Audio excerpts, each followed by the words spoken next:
What's up yo? Si Marlon.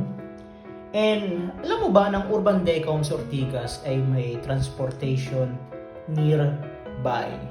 So anong ibig sabihin nito? Ang ibig sabihin nito, paglabas mo ng Urban Decoms Ortigas, may mga sakayan na, may mga transportation hub. Anyway, may expect din tayo na magkakaroon talaga ng mismong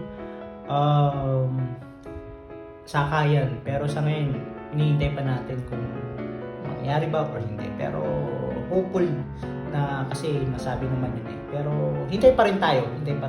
Pero doon pa lang sa pagbaba mo ng kondo, may mga tao na nagbubuk na ng angkas, ng mga Grab, yun. So, nandun na sila.